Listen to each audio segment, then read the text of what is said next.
اس رات کے اندر کوئی فضیلت ثابت ہے سوائے اس مہینے میں روزوں کی فضیلت، اور 15 شعبان کو اللہ مومنوں کو معاف کر دیتا ہے، کافروں کو انتظار کرتا ہے، ڈھیل دیتا ہے، کینہ پرور لوگوں کو چھوڑ دیتا ہے حساب کو، تاکہ وہ کینہ کو دل سے نکال لے۔ تو اگر اس مہینے میں کچھ کرنا ہے شعبان کو آپ کو اور مجھے، کثرت سے روزے رکھنا ہے،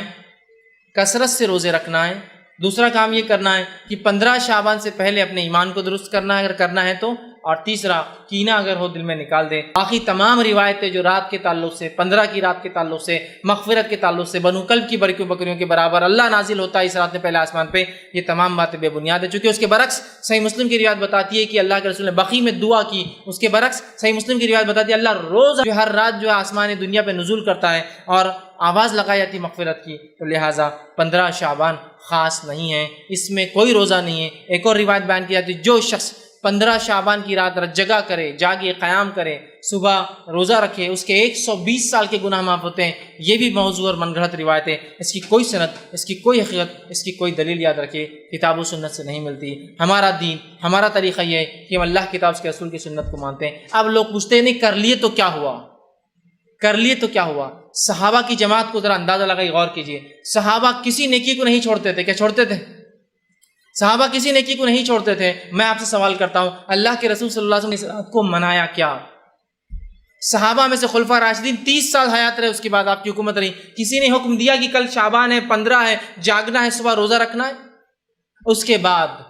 جو کہ آپ کی حدیث ہے کہ آج 100 سال کے بعد آج سے ہم میں سے کوئی زندہ نہیں رہیں گا، سال تک 110 ہجری میں آخری صحابی کا انتقال ہوا، ٹھیک ہے، تو 110 ہجری تک کسی نے یہ رات منائی ہے کیا؟ یہ تقریباً کم بیش یہ رات 5ویں صدی میں 475 ہجری کے بعد منانا شروع ہوئی۔ صحابہ کا ایک بھی اثر موجود نہیں ہے جس کے اندر پتہ چلے کہ صحابہ اس رات میں کسی قسم کی عبادت کرتے تھے۔ قرآن سے تو دلیل چھوڑی دیجیے، حدیث میں کوئی دلیل نہیں سوائے اس کی موضوع روایتیں آپ لا رہے ہیں، اس کے برعکس میں نے پوری صحیح روایتیں رکھ دی،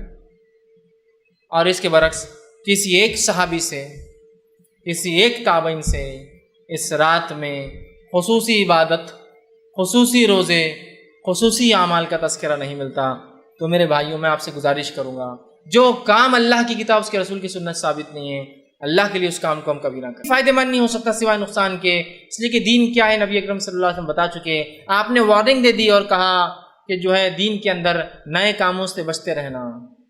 دین میں محدثات سے، نئے کاموں سے بچتے رہنا، اس لیے کہ کل محدثۃ بدعہ، ہر نیا کام دین بدعت ہے، وکل بدعۃ ضلالہ، اور ہر نیا کام گمراہی، بدعت گمراہی کی طرف لے جاتی ہے، وکل ضلالۃ فی النار، اور ہر گمراہی جہنم کی طرف انسان کو لے جاتی ہے۔ تو ہمیں چاہیے کہ ہم اپنے آپ کو کتاب و سنت کا متبع رکھیں، جس کام کو اللہ کے رسول صلی اللہ علیہ وسلم اور صحابہ نے نہیں کیا کبھی کوشش نہ کرے کہ وہ کام کرے، اس لیے کہ وہ سوائے ضلالت، سوائے گمراہی کے، سوائے دلدل اور سوائے کیچڑ میں لے جانے کے، سوائے آخرت میں جہنم کی آگ میں لے جانے کے علاوہ کچھ نہیں کر سکتی۔ تو لہٰذا اس مہینے کی